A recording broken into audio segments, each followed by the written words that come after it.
Hey Chael, Leighton here. Got a question about a podcast that you did a couple of years ago. Since there's nothing going on in MMA, I thought maybe we'd reminisce a little bit.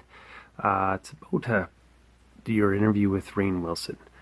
Really enjoyed that interview, and I know you were really excited to do it as a fan of Dwight.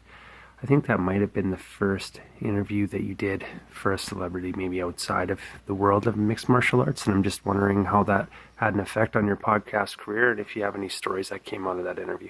Thanks so much. Yeah, worst interview I've ever done. And to your point, I'm going to use this in my defense. I think that was the first interview that I had ever done. I'm not an interviewer. I didn't know this about myself until I tried to interview people, but I'm not an interviewer. I like to have a conversation. Hey, how's it going? Boom. Guy takes it from there. Boom. I fire back. I don't like to be the FBI that goes through the questions, and once you get your answers, you hang up and you move on. So, Rainn Wilson, Dwight Schrute from The Office, I couldn't be a bigger fan. Like, I've had a fantasy that if I ever met him in real life, I would walk over and I would just say two words, which is thank you. I have found so much entertainment for him. I have found him so funny. So he's managed by Mark Schulman. I work with Mark Schulman.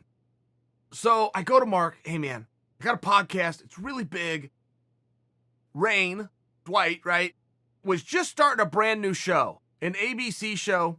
I'm losing track of what it's called in my head, but he was out there doing media. I said, you got to line this up. I'd love to talk to this guy. Put his show over. It's going to be fun. So I don't know him though. Right? I don't even know him as Rainn Wilson. I know him as his character, Dwight Schrute. So in other words, I don't know very much. So I go do research and I stumble on something called Wikipedia, which is on something called the internet, which is apparently not accurate. So I took notes based on what was on his Wikipedia page, wrote them down, and asked him the questions. They went terrible, and he continually corrected me that is not true. At which point I never fessed up to where I got the questions because I'm well aware that you can't just trust what's on the internet, let alone Wikipedia. I just thought for a guy of his level, he would have taken the time to go in there, or someone on his team would have taken to go in there and correct it. Apparently I judged that wrong. So then out of nowhere, because all of the questions I have, he's going, well, I don't know where you got that. Well, that is inaccurate. Everything's going wrong to a guy who I wanted to impress. So then I, out of nowhere, realized, it just jumps in my head, a clip that I had seen on the news earlier that day about fracking. I don't know what fracking is at the point that I asked the question. It has something to do with something and it goes into the ground. It really doesn't matter. I heard the word fracking and it just out of nowhere comes out of my mouth and I go, what do you think about fracking?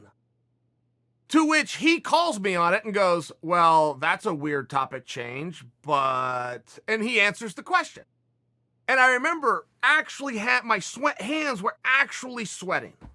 The interview went so bad, I never went back to Schulman to go, hey man, it was really great. Here's a clip. Could you have him tag me on Twitter? I let it go. I know Schulman would have heard it. I know Schulman would have thought I was a doofus. I knew to never ask Rainn Wilson to be on the show again because he thinks I'm a doofus. And I thought it was behind me, but you brought it up, and that's what happened.